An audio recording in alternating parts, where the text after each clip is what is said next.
Okay. Hello students, today I will teach Alankar. Alankar, it's a word that is made by two words. Two words, those are alam or kar. Meaning of alam is भूषित करने वाला, भूषित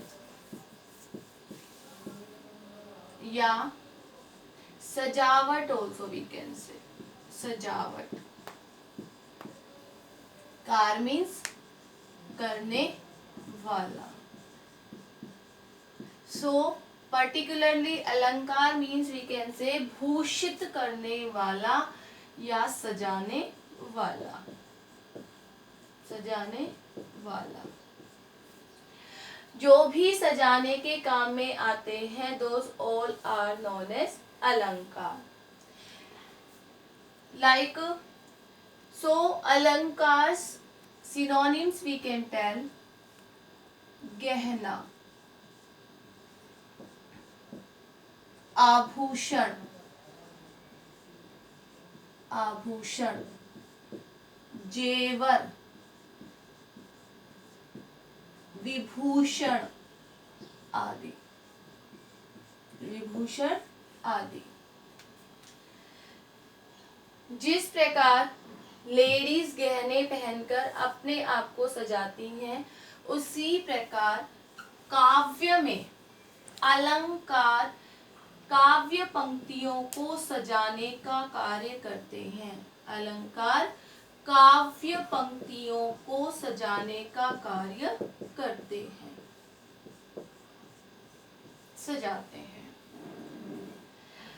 now अलंकार in Sanskrit also one definition is there. Alam kriyate iti alankarah. Iti alankarah. Alankarah. Not need to learn this one definition. I'm just explaining. Alam kriyate iti alankarah. जो भी अलंक्रियते सजाने का कार्य करते हैं वही अलंकार होते हैं. Now, how many kinds of alankar are there? Mainly there are two kinds of alankar. Two kinds of alankar. First, shabdalankar. Shabdalankar. Second is अर्थालंकार. शब्दालंकार, अर्थालंकार. शब्दालंकार ऐसे अलंकार, ऐसे चीजें जो शब्दों से काव्य की सुंदरता को बढ़ाती है. काव्य की सुंदरता. काव्य की सुंदरता को बढ़ाने वाले शब्द जो काव्य की सुंदरता को बढ़ाते हैं शब्दालंकार, और अर्थ से जहां काव्य में सुंदरता बढ़ती है वो अर्थालंकार. ना शब्द और अर्थालंकार. I think you understood this one. अलंकार, अलम मीन्स भूषित करना है, सजावट करना. कार मीन्स करने वाले. सिनोनिम्स ऑफ अलंकार आर गहना, आभूषण, जेवर, विभूषण. जिस प्रकार स्त्री की शोभा जेवर बढ़ाते हैं, उसी प्रकार काव्य की सुंदरता को अलंकार बढ़ाते हैं. अलम क्रियते इति अलंकार है, जो सजाने का काम करते हैं वही अलंकार होते हैं. There are main two types of alankar, शब्दालंकार और अर्थालंकार. शब्दालंकार जो शब्दों से काव्य की सुंदरता को बढ़ाते हैं वही शब्दालंकार होते हैं. जो अर्थ से काव्य की सुंदरता को बढ़ाते हैं वही अर्थालंकार होते हैं. Now I will explain these both kinds of अलंकार. In these both kinds of alankar, more kinds are there. First, we will take Shabdalankar. Shabdalankar. Shabd plus alankar. दीर्घ संधि is here. A plus A is equal to A. Now शब्दालंकार. Firstly we will understand this type. First is अनुप्रास अलंकार. Second पुनरुक्ति प्रकाश. पुनरुक्ति प्रकाश. Third यमक. And fourth one is श्लेष. अनुप्रास अलंकार, पुनरुक्ति प्रकाश अलंकार, यमक अलंकार एंड श्लेष अलंकार. So you will just listen firstly. अनुप्रास. अनु means पीछा करना. Particular anu meaning will be पीछा करना. But here अनुप्रास is saying here will be आवृत्ति. किसकी आवृत्ति होगी? वर्णों की आवृत्ति होगी. वर्णों की आवृत्ति. आवृत्ति बार बार आना. वर्णों की आवृत्ति जहां होगी वही अनुप्रास अलंकार होगा. Just for example, okay, examples I will explain later. Firstly, I will tell what will be the meaning of these अलंकार्स. वर्णों की आवृत्ति के साथ अनुप्रास अलंकार. नाउ पुनरुक्ति प्रकाश इज सेइंग कि वर्णों की आवृत्ति जब अनुप्रास के साथ चली गई तो मैं क्यों ना शब्दों की आवृत्ति ले लूं. आवृत्ति मीन्स बार बार आना. आवृत्ति बार बार आना. बार बार आना. बार बार आना. सो शब्द पुनरुक्ति प्रकाश इज सेइंग दैट वर्णों की आवृत्ति किसके पास चली गई? अनुप्रास के बाद. अब पुनरुक्ति प्रकाश कहता है कि वर्णों की आवृत्ति इसके पास चली गई तो मैं क्यों ना शब्दों की आवृत्ति ले लूं. शब्दों की आवृत्ति. अब शब्दों की आवृत्ति इसके पास आ गई तो यमक. यमक का पर्टिकुलर मीनिंग होता है जोड़ा. तो यमक like this we will learn. यमक का मतलब होता है जोड़ा. तो यमक कहता है कि जोड़ा तो मेरे पास है. तो शब्दों की आवृत्ति, शब्दों का बार बार आना अगर इसके पास होता है तो मेरे पास क्या हो. सो पुनरुक्ति प्रकाश ने यहाँ पे सजेस्ट किया. क्या सजेस्ट किया? ठीक है, शब्दों की आवृत्ति तुम भी ले लो. शब्दों की आवृत्ति. बट वहां पे एक कॉम्प्रोमाइज हुआ यमक और पुनरुक्ति के बीच में. वो था कि शब्दों की आवृत्ति तो यहाँ हो गई. अब शब्दों की आवृत्ति में दोनों ने कॉम्प्रोमाइज करके कहा कि इन पुनरुक्ति प्रकाश meaning will be same with same meaning. with the same meaning here will be पुनरुक्ति प्रकाश. if words meaning will be different so that will be example of यमक अलंकार. यहाँ पे अर्थ अलग होगा तो वही शब्दों की आवृत्ति यमक में चली जाएगी. अब शब्द श्लेष. श्लेष का पर्टिकुलर मीनिंग होता है चिपकना. चिपकना. तो श्लेष कहता है वर्ण भी चले गए, शब्द भी चले गए सेम और डिफरेंट मीनिंग के साथ. तो श्लेष कहता है कि चिपकना, कि इसका मतलब चिपकना हो गया तो शब्द एक होगा, वहां शब्द की आवृत्ति नहीं होगी. शब्द एक होगा और उसी शब्द के साथ अर्थ उसके अनेक होंगे.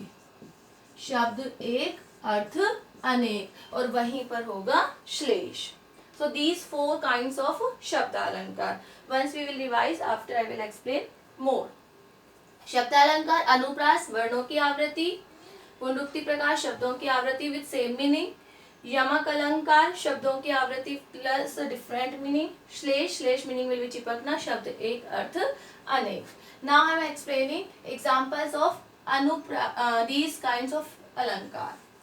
फर्स्ट अनुप्रास अलंकार. एज आई टोल्ड अनुप्रास मीनिंग शब्दों की वर्णों की आवृत्ति. सॉरी, अनुप्रास. इन अनुप्रास अलंकार वर्णों की आवृत्ति. Just for example how we will identify Raghupati Raghav Raja Ram. Raghupati Raghav Raja Ram पतित पावन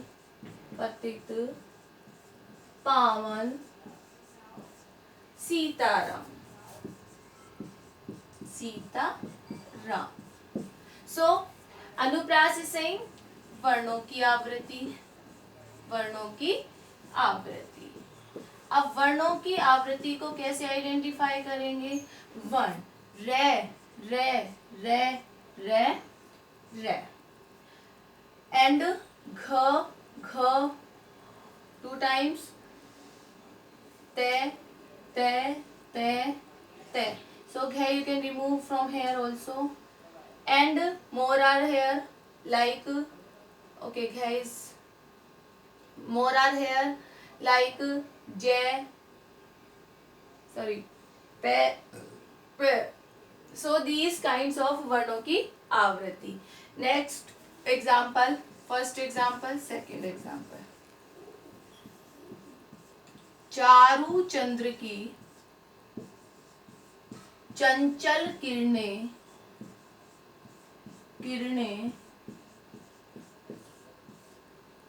खेल रही हैं। चारू चंद्र की चंचल किरणें खेल रही हैं जल थल में। Now see चे चे चे चे and more we can say. In first we found that चे की आवृत्ति हो रही है, चे आ रहा है, चे आ रहा है, चे है, ले है, ले है, ले। So these kinds of आवृत्ति will be example of अनुप्रास अलंकार. Many examples are here. Now next example of पुनरुक्ति Prakash. पुनरुक्ति is saying that शब्दों की आवृत्ति with same meaning. पुनरुक्ति Prakash second. पुनरुक्ति प्रकाश अलंकार. पुनरुक्ति प्रकाश is saying that वर्णों की शब्दों की आवृत्ति with same meaning. Now see examples. Radha Radha कहत ही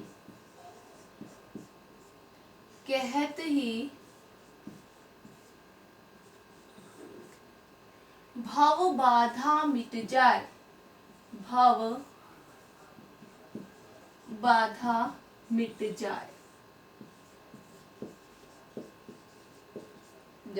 Now शब्दों की आवृत्ति but with the same meaning. If meaning will be different, so that will be example of यमक अलंकार, not for पुनरुक्ति प्रकाश. राधा राधा कहती कि जब भी राधा का नाम लोगे भव बाधा मिट जाए, हमारे जीवन में आने वाली सारी मुश्किलें दूर हो जाएंगी. Now next example of यमक अलंकार. यमक is saying शब्दों की आवृत्ति with different meaning. यमक अलंकार. How we will see this? यमक अलंकार. I am explaining यमक अलंकार also. In यमक अलंकार, यमक means as I told जोड़ा. I told firstly. So how we will see? Very simple example is here. Sarang ले सारंग उड्यो, सारंग ले सारंग उड्यो, सारंग उग्यो आय,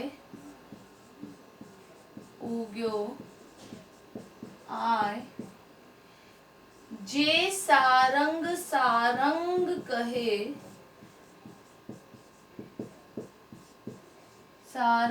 कहे, ते मुख को सारंग जाए,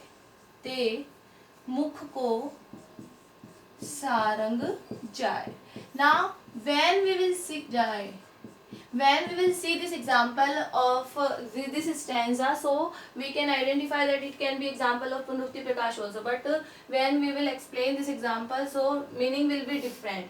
Sarang le sarang udo, sarang sarang sarang sarang sarang sarang, Sarang ले सारंग उड़ो, सारंग को लेकर, Sarang is the synonym of snake, सांप,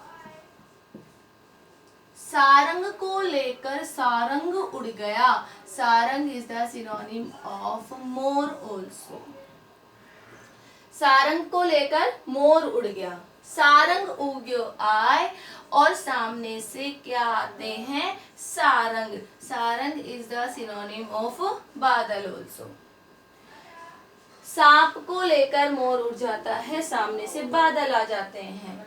अब बादल को देखकर सबसे पहले कौन बोलता है, मोर। जे सारंग सारंग कहे, यदि यह मोर सारंग को देखकर, बादल को देखकर अगर बोलता है, पीहू पीहू करता है, ते मुख को सारंग जाए, तो उसके मुख का सर्प निकलकर गिर जाता है। So this one example will be of yamak, because there are many different meanings of this sarang word. So sarang le sarang उड़ो, sarang उग्यो आए, जे सारंग सारंग कहे, ते मुख को सारंग जाए। So you can learn this example also. One more example I am telling of yamak alankar. In yamak alankar, तीन बेर खाती थी,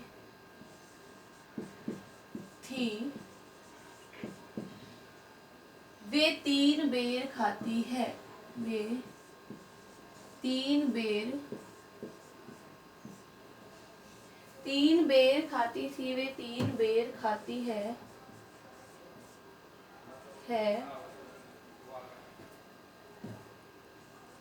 वीजन डुलाती थी, वे वीजन डुलाती है, वीजन डुलाती है, नगन जड़ाती थी,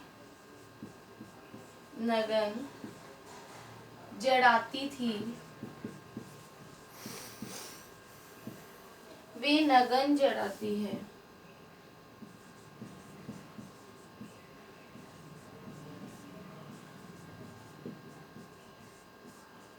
जड़ाती है। Now in this example, तीन बेर खाती थी, वे तीन बेर खाती है। किसी लड़की की बात की गई है जिसमें वह तीन बेर खाती थी, तीन बार, तीन टाइम, तीन समय खाती थी। आज वो तीन बेर, बेर इट्स अ काइंड ऑफ फल, बेर नामक फल, तीन बेर खाकर ही रह रही है। वीजन डुलाती थी, वे वीजन डुलाती है। कभी उसके, जब वो अच्छे घर से हुआ करती थी, घर से तो बाद में भी अच्छी थी, लेकिन जब उसका घर अच्छा था, धनवान थी, तो लोग उस पर चंवर डुलवाते थे, लोग पंखा करते थे। वीजन डुलाती है, और आज वो ऐसे ही वनों में भटकती, हवा खाती घूमती है। नगन जड़ाती थी, वे नगन जड़ाती है। कभी उसके कपड़ों में हीरे जवाहरात लगे होते थे, कभी उसकी नगीने जड़े होते थे, वे नगन जड़ाती है, और आज वो अर्धनग्न अवस्था में घूमती रहती है। So this one will be example of यमक अलंकार। नाउ नेक्स्ट एग्जांपल ऑफ श्लेष अलंकार। श्लेष is remaining, so how we will learn श्लेष? शब्द एक, अर्थ अनेक। श्लेष, श्लेष means चिपकना, I told firstly। एक शब्द से अर्थ चिपके रहे होंगे। So one example is there, चरण धरत चिंता करत भावत नींद न शोर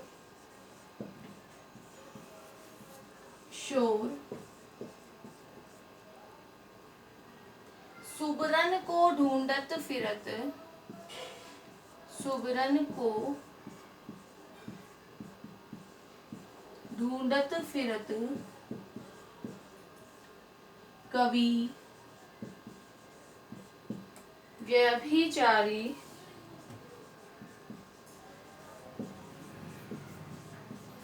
अरु चोर। चरण धरत चिंता करत भावत नींद नशोर, सुबरन को ढूंढत फिरत कवि व्यभिचारी अरु चोर। Now how will be here slash अलंकार। चरण धरत चिंता करत, जैसे ही उठते हैं वैसे ही चरण धरते ही चिंता करने लग जाते हैं। भावत नींद नशोर, जिन्हें ना ही नींद अच्छी लगती है और ना ही आवाज अच्छी लगती है। सुबरन को ढूंढत फिरत, सुबरन को ढूंढत फिरत कवि। अब कवि सुबरन को ढूंढता फिरता है।